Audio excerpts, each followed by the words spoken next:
But one of the things I've been doing on the channel lately is comparing the swing models of some of the top coaches. And that's what we're going to do in this video. We're going to have a look at the swing models of Pete Cowan and Mike Bender. And between them, they've probably got 100 years worth of coaching.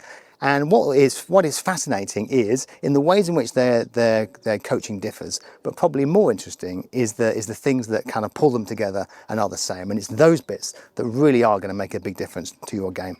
So if you're not familiar with the two coaches, really quick introduction. So first of all, you've got Pete Cowan, always wears black, Callaway sponsored, never wears anything but black hat, shoes, outfit. Gruff Yorkshireman, absolutely tells it straight and exactly how it is. Now his coaching background is, I mean, he used to be an amazing player. He used to play on the tour himself. He got deep into biomechanics with sadly late Ramsey McMaster, so has all this sort of biomechanical background as well. Teaches a lot of European and PGA Tour players. In fact, I just saw him I saw him on TV at the US Open just last week. He must be into his 70s now. Hugely successful coach, having coached many tour players and a huge amount of major winners as well. And Mike Bender, he coaches in Florida, so he has this wide brim kind of sun hat. I don't have that, but I've got this one. Don't judge me. But so he's always wearing this kind of this sun hat, and he has coached a huge amount of top amateurs and professional players, probably most notably Zach Johnson. So not quite the same pedigree as Pete Cowan in terms of tournament wins, but a hugely experienced and successful coach.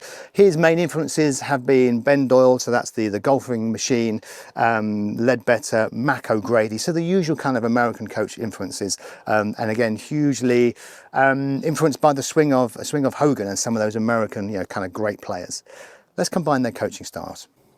Okay, so let's have a look at some of first of all, let's have a look at how they differ, and then we'll come to their similarities in a minute. So starting with Mike Bender, I mean, obviously they're golf coaches and there's a lot of similarities in some of the positions and things they work on, but I would say overall, this is how I see it.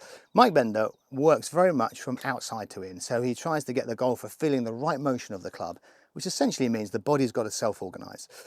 So, an example of that would be he has a lot of these kind of stations that he sets up to avoid this cone, avoid that stick, and get the club sort of traveling in the right path, etc. And then the body will sort of find its way to coordinate the club. Whereas Pete Cowan, he's the opposite of that. Pete Cowan has more of a biomechanical approach. So he has structures like his spiral staircase. So rather than thinking about turning the shoulders, he wants you to learn how the knees and hips move front to back, how we push up, how we load through the knee and the hip and the ankle, etc., to create his spiral staircase motion. I've not seen Mike Bender talk about the pivot anywhere near in the same way that Cowan does. And of course, Cowan also has concepts like how we load the shoulders up and then depress them back down onto the rib cage. How the forearms work.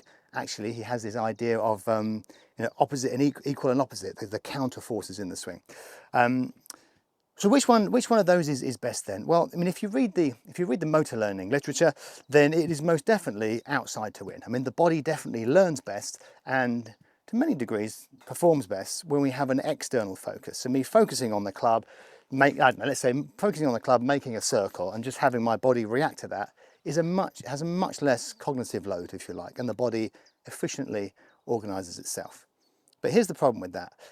If I take one of Mike Bender's drills, so that would be, he has this sort of drill where you get to the top of the swing and you've got this sort of bucket in your hand, or metaphorically an imaginary bucket in your hand, and you twist it, and then you twist it on the way down. And this is all about kind of putting the club on plane back down to a kind of a sort of pre-impact position. Turn, dump it out, right back to the ball. Now, Pete Cowan's version of that would be entirely different. He would say in the backswing, you're going to lift your arms up. There's a connection of scapula to rib cage. The shoulders move up, and then you've got to be pulling down and again depressing the shoulders back down on the rib cage to get that force down and that pressure down into the floor.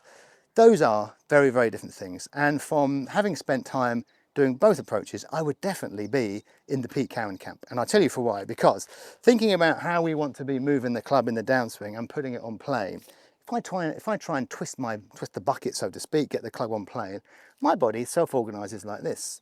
It puts a kind of crunchy twist into the upper part of my spine. It has this shoulder move upwards, and I'm creating all that rotation with spine and shoulder. That shoulder is definitely not Pete Cowan's pulling the club down and having that connection of shoulder to rib cage, which ultimately is transferring force into the club. So the Pete Cowan model in that regard can be harder to follow. It can be a harder sort of path to tread, but leads to much more kind of functional and efficient movement. Whereas just trying to move the club the right way, it might be an easier journey initially, but it does leave a lot open to interpretation. Okay, so moving on from kind of how they coach and their sort of pedagogy, if you like, their kind of philosophy. I think one of their key differences is how they release the club. Cowan his whole sort of being is about putting pressure on the shaft through the ball and maintaining pressure. And for him, that means pressure through the trail wrist. So he, if you know any of the Pete Cowan material, talks a lot about how that right arm spins down and controls the club in that manner. So my right forearm is rotating down, never losing that kind of right elbow and shoulder. And through the ball, I have this extended trail wrist, which is driving, but then also moving left with my body. Whereas Mike Bender, he is all around how the left arm pulls, it slows down and rotates, and he has this exercise where you supinate the lead arm and flex down that lead wrist, and it has this kind of motion. And his thing about kind of applying pressure to the ball is that the thumb never overtakes the hand, so it doesn't do that, and it doesn't roll over. He tries to keep his thumb sort of behind the wrist in that manner. So he has this motion through the ball, like so, and it has this sort of drag forward. So if Cowan is moving with the arc left, Mike Bender is driving forwards and flexing and rotating the lead arm in that manner. Okay, so that's their differences done. Let's talk about common ground. I mean, if you imagine all their coaching experience and the ways they differ, if there's some really core bits that they agree on, I think that's where we really need to be paying attention. And there is one. There's one I think which completely goes against the kind of the grain of traditional coaching, and that is the way they see the swing powered. So traditional coaching says that we need to move the energy from the ground up, much like a throw. We kind of move, rotate, and the arm comes last. So although that may be correct from a kinematic sequence perspective, we do move the energy in that way, trying to sort of power the swing with the body and have the arms come through last would be their absolutely kind of most biggest bugbear, if you like. Both coaches see the swing that needs to be powered by the arms pulling down and then the body reacting or bracing to that motion. So in Cowan's world, he talks about how we absolutely don't want the hips moving and the club sort of trapped behind, and it needs to be. He actually uses the throwing analogy and says that you'll move your body as much as you need to get speed into the arm. So although the body's moving first, it's really all around how we move the arm. And if it's only a short throw, the body doesn't move much, and obviously if you're going to throw it a lot, there's more of that separation. And again, Mike Bender works very hard on doing nothing with the body from the top other than pulling the arms, and the body is just kind of reacting in advance, if you like. So both players see great value in really trying to pull the club down with the arms and have the body do what it needs to do to create stability and balance and just support that motion of the club. Now that is entirely different from, the coaching models that you and I would be used to of things like the step-in drill or the tennis racket motion or anything that tries to have us spin the hips and use the body to actually try and create power.